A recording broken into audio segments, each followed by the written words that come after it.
Welcome students, आपका स्वागत है आपके अपने YouTube channel GS classes bye Saurabh पाठक सर। आज की क्लास में हम क्या पढ़ेंगे? राष्ट्रपति का चुनाव या राष्ट्रपति का निर्वाचन।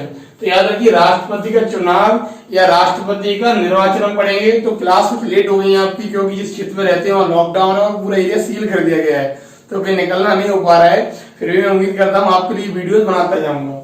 तो आप लोग ऑनलाइन टेस्ट सीरीज जो होती है उससे जुड़े रहिए सभी।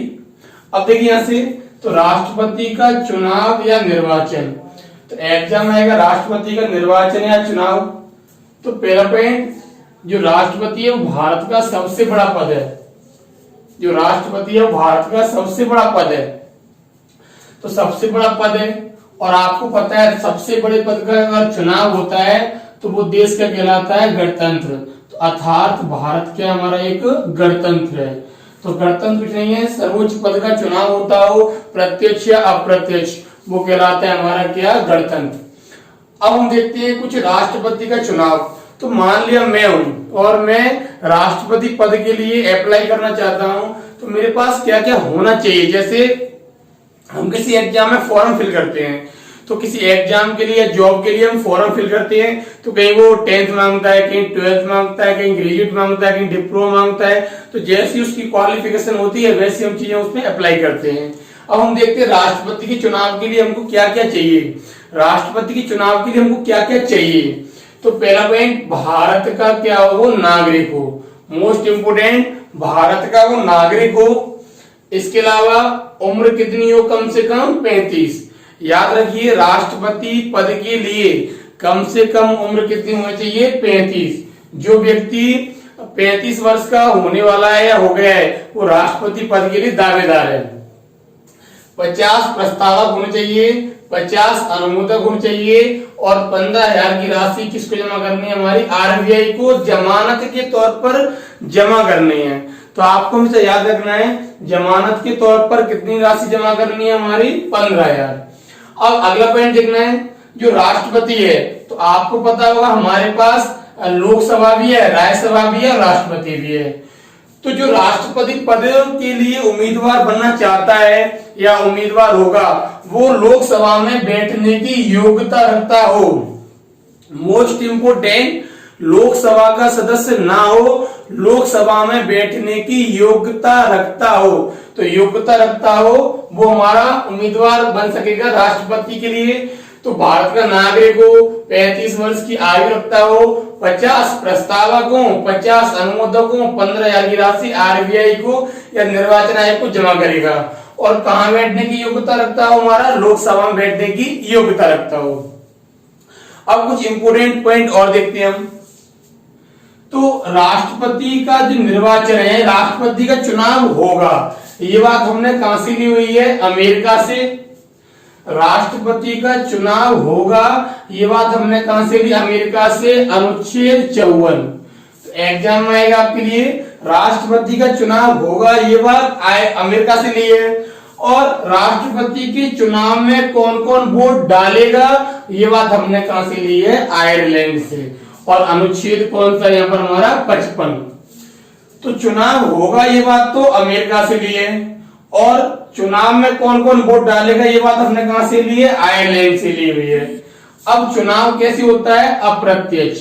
तो अप्रत्यक्ष चुनाव हम उसे बोलते हैं जहां जनता वोट नहीं डालती है। तो याद रखिए, राष्ट्रपति के चुनाव में जो है जनता वोट नहीं डालती, जनता वोट नहीं डालती, वो अप्रत्यक्ष कहलाता है। तो फिर वोट डालता है कौन कौन है, तो उसको हम आगे बढ़ते हैं।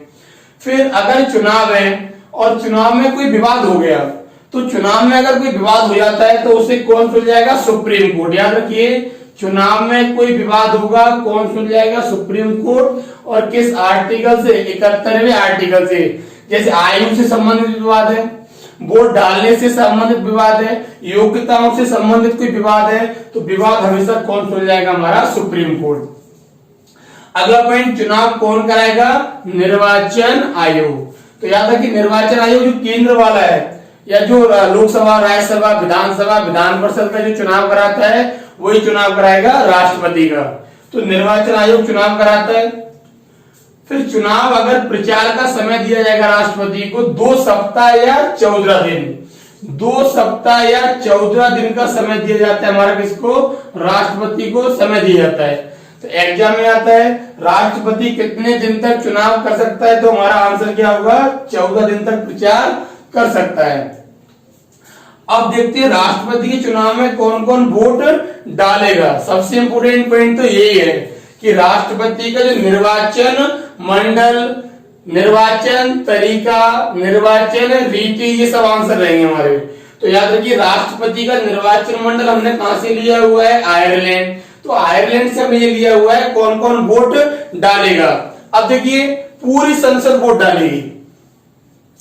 तो संसद में देखिए लोकसभा, राज्यसभा दोनों वोट डालेंगे, लेकिन लोकसभा के मनोनीत वोट नहीं डालेंगे और राज्यसभा के भी मनोनीत वोट नहीं डालेंगे। तो याद रखिए लोकसभा में होते हैं 2 एंग्लो इंडियन।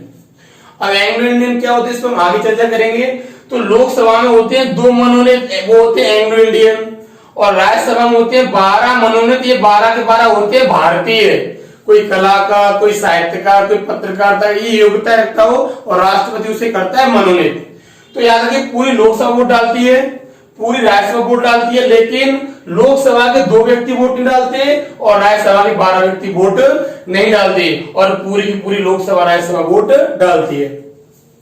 क्वेश्चन आएगा राष्ट्रपति के चुनाव में लोकसभा से कितने व्यक्ति वोट नहीं डालेंगे, तो 2 मनोनीत, और राज्यसभा से कितने डालेंगे हमारे 12। अब देखते हैं विधानसभा में वोट डालेंगे वहां की, जहां पर जो हमारे केंद्र शासित प्रदेश हैं। तो आपको पता होगा हमारे केंद्र शासित प्रदेश अब 8 रह गए हैं। 7 थे, जम्मू बना 8वां, जम्मू कश्मीर, लद्दाख बना 9 हो गए, दादर नागर दमन दीव को 1 कर दिया है, तो 8 रह गए हमारे।